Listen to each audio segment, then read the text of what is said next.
at VKI Studios. Good morning, afternoon, evening, depending on where you are. This will be a webinar on social proof. It is going to be the first of a series of webinars on online persuasion. In future ones, I'll talk about things like the rule of reciprocation, which is when someone does us a favor, we have an irresistible impulse to give back, and things like the contrast principle, how we don't like to evaluate things in a vacuum. We need to have comparison, and there's very surprising ways that can be put to use to ensure that visitors take the course of action you want them to take. But today's is on social proof, which is among the most far-reaching of the principles of persuasion. So let's get started.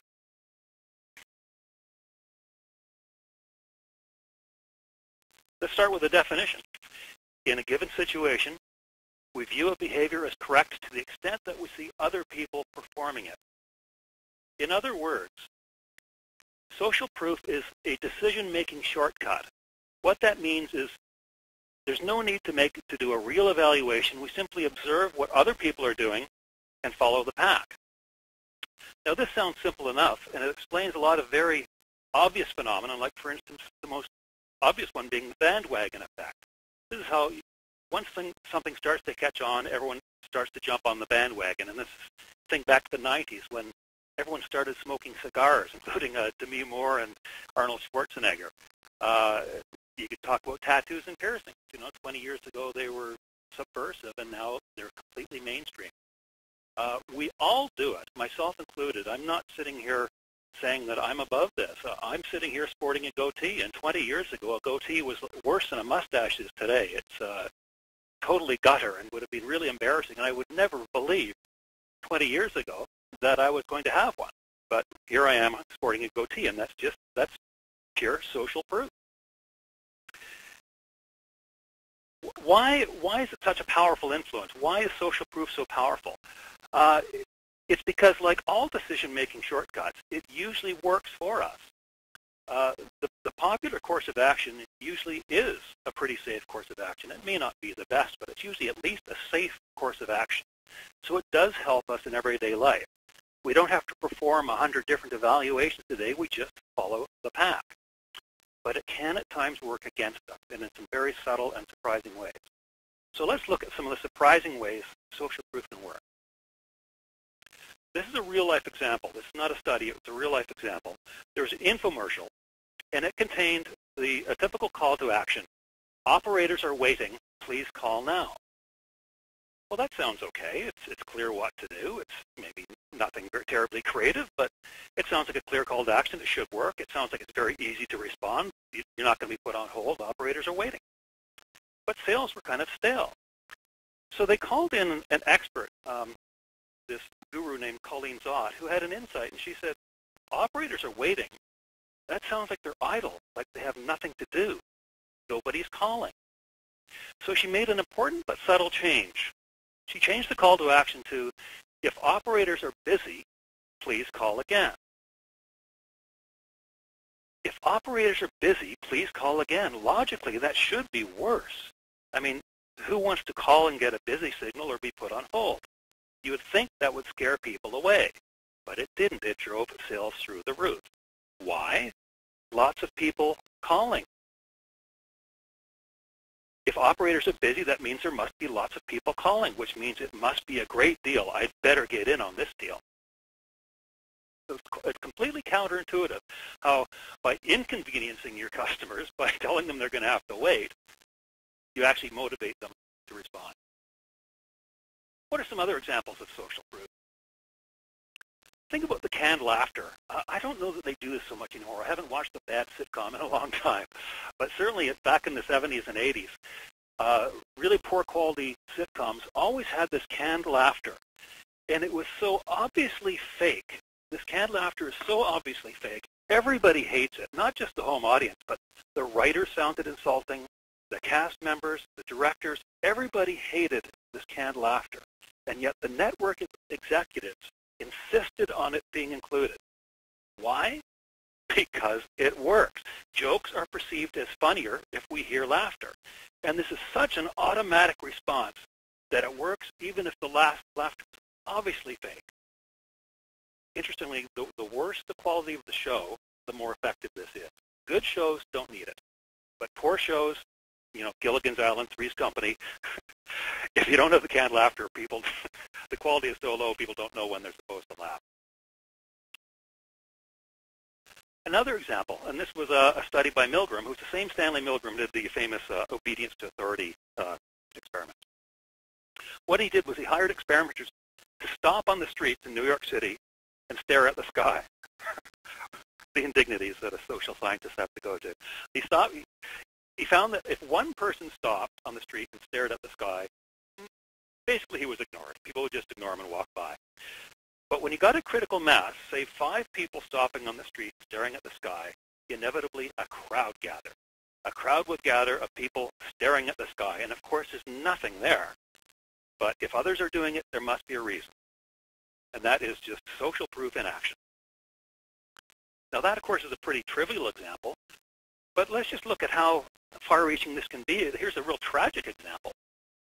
Copycat suicides. You may have noticed that the media rarely covers suicides, and the reason is very simple. Whenever a suicide is highly publicized, a whole raft of copycat suicide follows. There's a sociologist named David Phillips who looked into suicide stats for a 21-year period from 1947 to 1968, I think it was. And he found something really remarkable. On average, each front-page suicide story, in other words, has to be really well publicized, each front-page suicide story resulted in 58 more people killing themselves than would have been expected statistically. 58 more people. Now, some people have questioned his methods and his numbers, but my God, if he's off by a factor of 10, that's really still remarkable.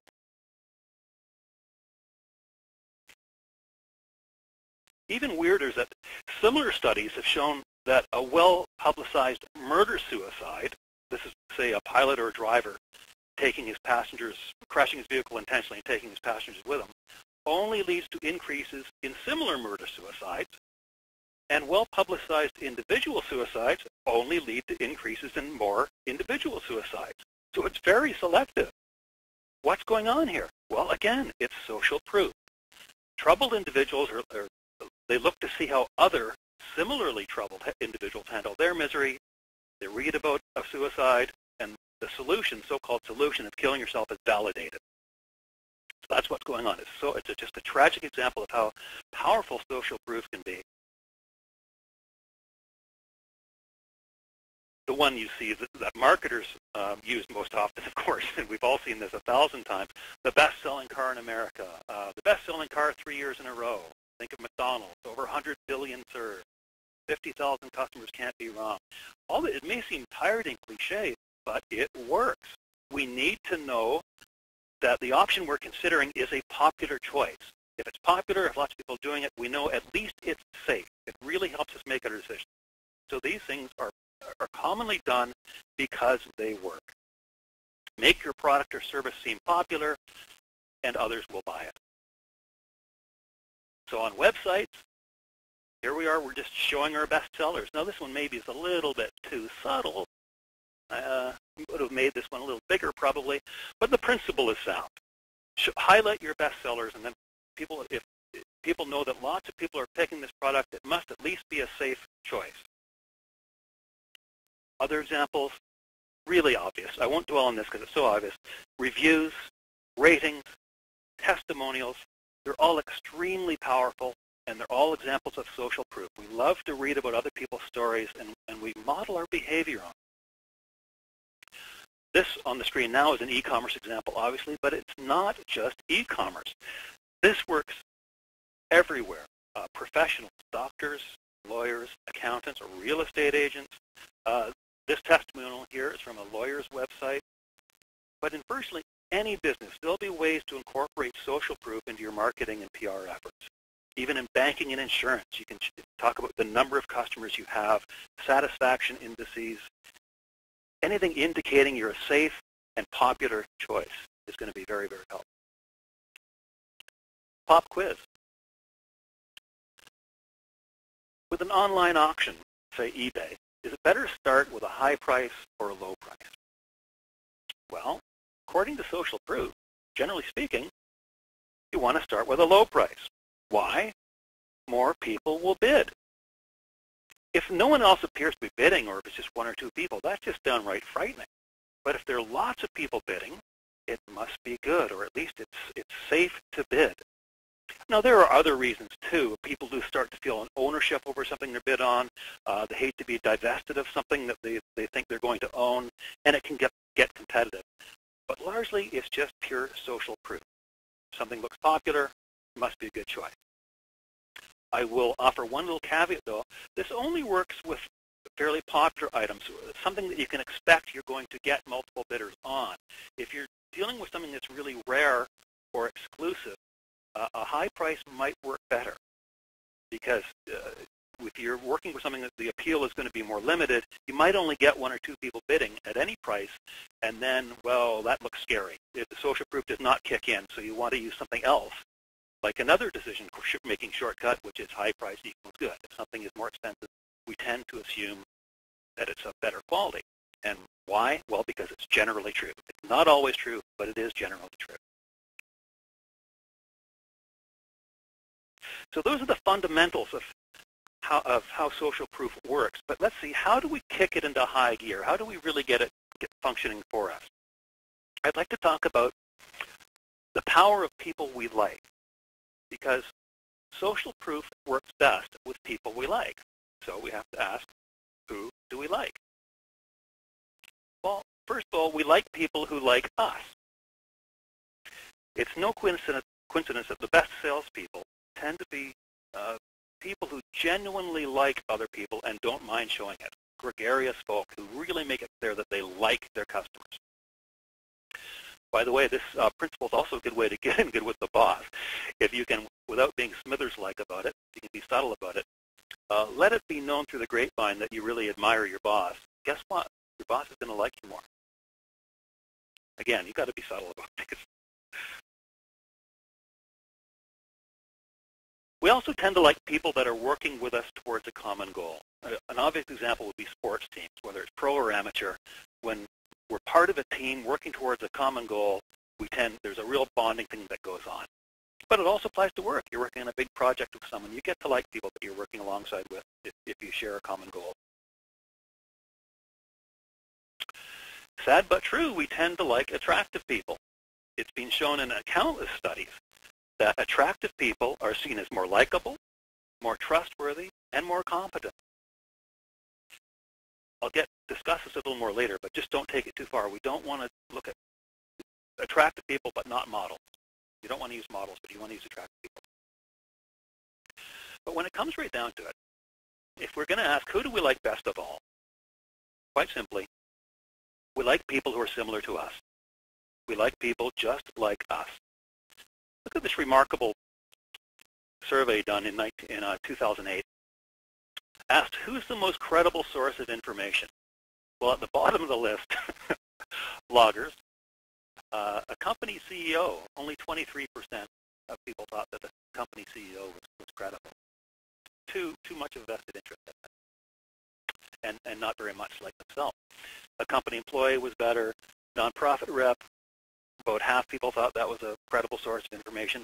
Doctor or healthcare specialist, still only 53%. Academics, about the same. Financial or industry analysts, only about 56%. And that's probably lower. This was 2008 before the meltdown. I bet they've taken a dive. They're down with the bloggers now. Most credible, people like themselves. People who are similar to themselves. And remember, we're not even asking here, who do you like best? We're asking who's the most credible source of information. And surprisingly, people thought if people just like me are the most believable source of information. When we say people like us, what do we mean? Like us how? Well, in every way we possibly can be. Whether it's age group and gender, race, ethnicity, religion, education and intelligence, occupation and social class, how we dress. I'll show you a study on this in a second. Things owned, product use. Think of the way Harley owners bond together. Hobbies and interests, political beliefs, obviously, where we live, all these things. The more people have in common with us, the more we like and trust them. Here's a very strange study. They found that waiters repeated the customer's order and this is when a customer placed an order, rather than just saying okay, the waiter would repeat the customer's order in just the way the customer ordered it, phrasing it the same way. They kind of parrot the order back. Tips went up by 70%. We like people who act like us. We like people who dress like us. This is a famous experiment from the early 70s. Experimenters were seeking donations at the Student Union building, and they found if the experimenter was dressed in business attire, less than half of people donated. But when they dressed down, when they dressed like students, over 3/4 donated. We like people who dress like us. So if you're asking for donations on campus, dress like a student. There's another strange one. You know those little cards they nowadays put on your pillows in hotels asking you for permission not to wash your towels, not to change your towels? Well, the typical card read, please don't change my towels. This is an actual study. Please don't change my towels. And this is a baseline. Not a lot of people responded positively to that. When they changed the message to most people reuse their towels at least once, which is pure social proof, the response went up by 26%. But here's what's really odd. When the message read, most people who have stayed in this room reuse their towels at least once, it went up to 33%. Why? Well, they stayed in the same room. They're more like me. They like the same kind of hotel. They're on the same budget. They're more like me. They were in this room. So what does this mean? Well, if you want to kick social proof into high gear, remember the power of people we like. Know your target group. Look and act like your target group in your imagery. Get testimonials and reviews from your target group, not just random people. Wherever possible, get testimonials and reviews from people who are very much like your target group. If you have several distinct target groups, try to customize the content for each if possible, with different landing pages, microsites, whatever it takes. Because you want whatever your individuals are seeing to reflect themselves as much as possible. Also, use real people that match your target rather than using models. The caveat, which we got at before, is that attractive people are seen as more trustworthy. So the best images of all are people who are attractive but not models. So attractive members of your target group. If you want to see a really good example of this, go to myally.com. This is a weight loss program. And these people just do a brilliant job of people like me. They know their target group. All through the website, it's obviously real people. They're attractive, but they're not models. It's an online community just full of people, in quotes, just like me, telling their stories. There's a circle of friends where people just like me working towards a common goal of reaching a certain weight loss goal. It's just a great example of social proof. So that's positive social proof. I'd like to now move on to the dark side. I'd like to talk about negative social proof. Now, when I say negative proof, what I mean is that it also applies to bad behavior. It's the old, well, sure, I threw some rocks at the car, but everyone was doing it. Everyone was doing it. That's pure social proof. And this applies from the most trivial things. Excuse me, I forgot to put on the slide. It applies from the most trivial things, such as, say, littering. If a street is already filled with litter, people are much more likely to drop their litter on the sidewalk than they are if the streets are clean. Social proof. Other people are littering. It's okay to litter. But it's not just trivial. It applies to shocking things like rapes and murders and genocide. How many times have things been justified that everyone was doing it? We look around and see what other people are doing, and even the most shocking things can, at times, seem okay if enough people are doing it. If we're not careful, we can unintentionally motivate people to do the exact opposite of what we want. It's in public service announcements that this usually occurs, and it's usually, of course, done by accident. In trying to shock us by emphasizing how big a problem is, advertisers accomplish the exact opposite by validating the bad behavior. So with negative social proof, we're not usually trying to figure out how to invoke it. We're trying to figure out how to avoid it, because it's usually done by accident. Let's take a look at a study. This was done in Arizona's Petrified Forest National Park. And what was happening is people are in this Petrified Forest National Park. Too many people are stealing samples of the petrified wood. And if this keeps going on, there's not going to be any petrified wood left in the Petrified Forest National Park. So they want to stop people from stealing the wood, from taking the park. They did an experiment. They did a straight request. A, please don't remove petrified wood from the park in order to preserve the natural state of petrified forest. And this was accompanied, both messages were accompanied by the universal don't do it graphic, the circle with the slash through it. So that was the straight request, just please don't do it. The experimental condition was many past visitors have removed petrified wood from the park, changing the natural state of the petrified forest. And again, it was accompanied with a please don't do it graphic. Well, let's see. What happened? What do you think happened here? Well, the straight request worked slightly. Theft went down very slightly, 1.67%. But the second request, many people have done it, theft almost tripled. Didn't work at all. Theft almost tripled when they tried that message. Totally backfired. Let's look at some other messages and see whether they might backfire. Will this message work? This year, 20,000 people from all walks of life will be arrested for drunk driving. I don't think that's going to work. The response you're going to get is that many people do it, including wealthy and powerful people? Oh, can't be all that bad then, can it? This is one you hear all the time. You hear politicians addressing their constituents, trying to get them to go to the polls. Time and time again, you hear them emphasizing how bad the current situation is. Say, for example, 55% of eligible voters didn't vote last time. Well, the likely response is going to be, yeah, I agree that's shameful, but hey, at least I'm in good company. Lots of people don't vote, so it must be okay to not vote. Safer sex. If you want to promote the use of condoms among teenagers, do you want to say 35% of sexually active teens don't use condoms? I don't think so. What you're saying is lots of people don't use condoms, then how bad can it be? Here's another one you hear quite often. 50% of women have been sexually harassed in the workplace. Well, that's terrible. But is this message going to stop it from happening? No, because the implication is that lots of men are still doing it. It's not one guy who's sexually harassed 50% of the female workforce. It must be lots of men doing it. And implication? Well, it can't be all that bad if everyone's still doing it.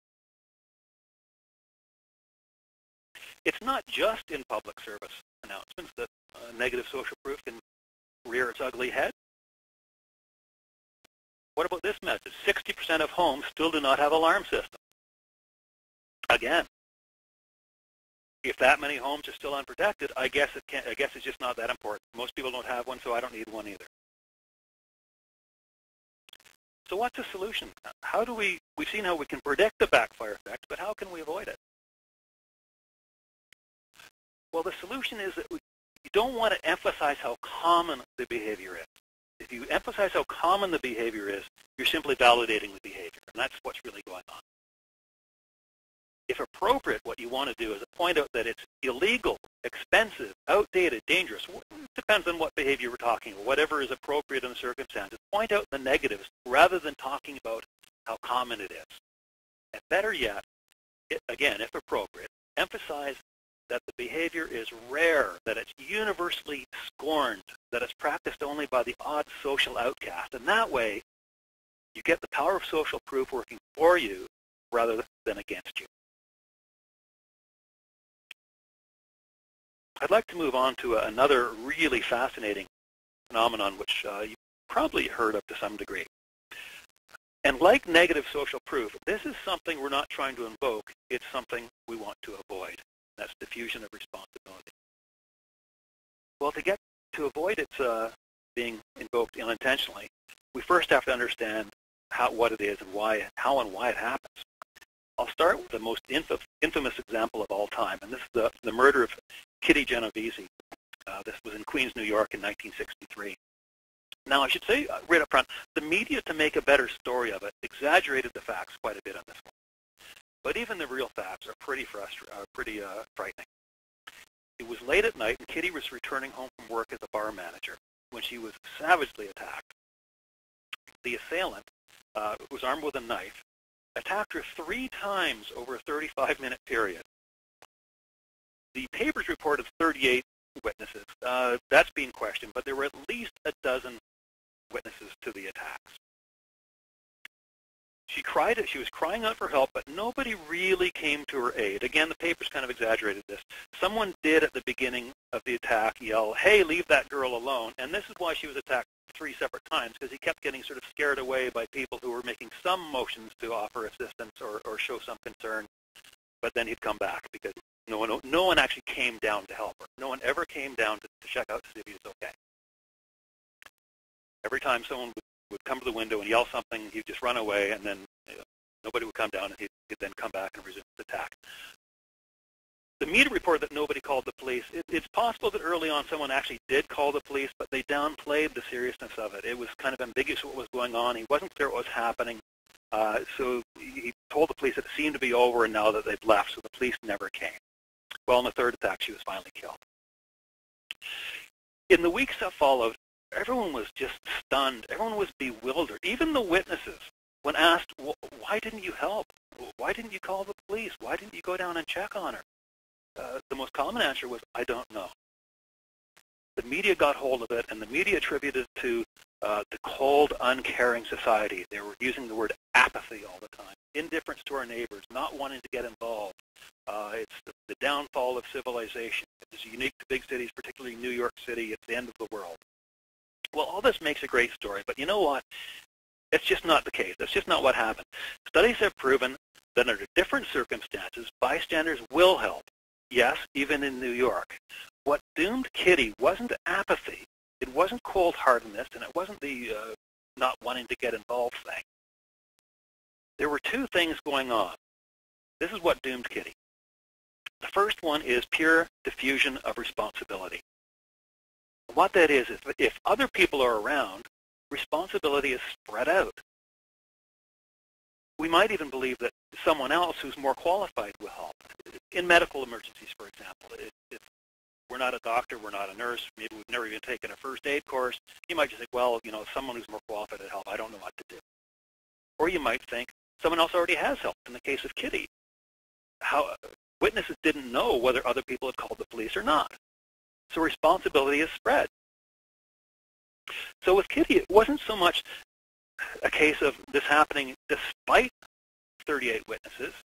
You could say it happened because there were 38 witnesses. Because responsibility was spread, there was no one person clearly responsible. Nobody did anything. Everyone assumes someone else will help or has helped already, so nothing gets done. The second thing that's going on, and this is the more interesting one, and this is pure social proof, is pluralistic ignorance. What happens was, in evaluating the seriousness of a situation, we look to see the reactions of others, trying to determine, is this really an emergency? And if nobody seems concerned, we assume it's not serious. And it's really hard to make the first move.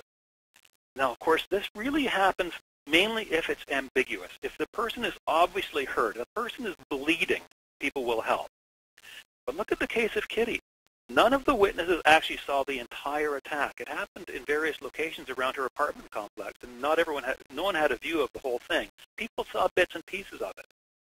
It was spread out all over the place. It was dark. It wasn't clear. It was a knife attack, not a gun attack, so it was quiet, or at least the weapon was quiet. It wasn't clear to them that she was hurt to most of the witnesses. And so because it's ambiguous, look to see how others are reacting, but everyone else is in their little shell. They can't see how other people are reacting. So nothing gets done. Once one person offers help, others will follow. In the case of Kitty Genovese, nobody made that first clear move, and that's what doomed her. Let's take a look at the leading study on this. Again, this is the things social scientists do. They had an actor pose pretending to be unconscious, lying on the sidewalk. What they found was that a sole bystander got help. When there was a sole bystander, the bystander would offer help 85% of the time. But when there are 5 bystanders, help was only offered 31% of the time. Now, you would think that if one person helps 85% of the time, then with 5 people, it's a virtual certainty. But no. Why?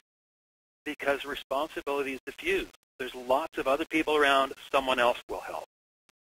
Also, social proof in the form of pluralistic ignorance. Everyone looks to see what everyone else is doing. And if nobody else is doing anything, nothing gets done. It's a vicious circle. Each person's inaction validates the inaction of everyone else. We all want to look cool. We don't want to look panicky. We don't want to appear to be overreacting. It's embarrassing. So we kind of look furtively around at the corner of our eyes to see how other people are reacting. And the problem is everyone else is doing the same thing. Everyone else is kind of just furtively looking around, not really making overt gestures. And to each person, it appears that the others don't see an emergency. So nobody makes that first move. Again, it's most powerful if it's ambiguous. If someone is clearly hurt, people will help. Also, this does work best with strangers, which is why it does tend to happen more in large cities, because you're more likely to be surrounded by strangers than you are in a small town.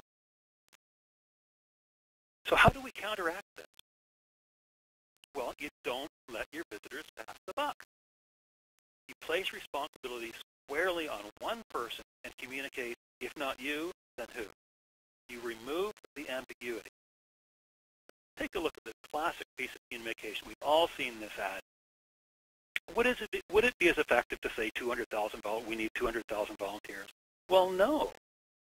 I'm just one person. I can't make any difference. I'm just a drop in the bucket.